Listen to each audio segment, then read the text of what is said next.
Restons dans la culture internationale avec les 21e rencontres d'art contemporain du château de Saint-Auvent dans l'ouest de la Haute-Vienne, qui invite des artistes venus d'ailleurs, après la Russie, l'Australie ou encore la Mongolie, direction l'Amérique du Sud avec le Pérou.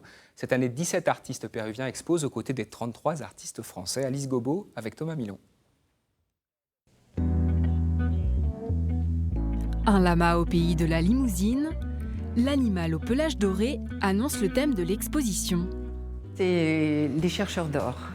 Les chercheurs d'or, bien sûr, aujourd'hui, d'abord, qu'est-ce que représente l'or? Le Pérou, bien sûr, comme on le sait, il y a des expressions du langage courant, hein, c'est pas le Pérou, ça veut tout dire. Et puis ce thème, ça permettait de réfléchir peut-être, d'amener les artistes aussi à réfléchir sur ce que représente la richesse aujourd'hui. Le soleil hors des Incas, l'avarice et l'ambition pour l'or, à chaque artiste son interprétation. Mako Moya nous présente la sienne.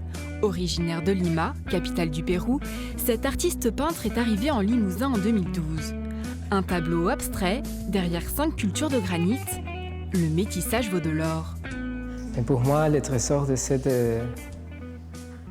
colonisation, de cette union de cultures, c'était justement le métissage. Ils ont mélangé les Africains, les Asiatiques, les Incas, les Indiens de chez nous et la culture européenne. Et tout ça a créé une grosse diversité.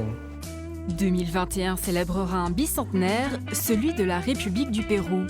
L'exposition s'insère dans la préparation de cet anniversaire. À l'étranger, on ne connaît que les origines indiennes.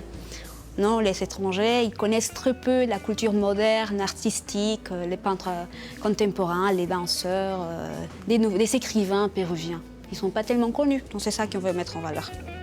Point d'or, mais de la résine pour la fabrication de ces nains. Inutile de les dérober, au risque de paraître simplés.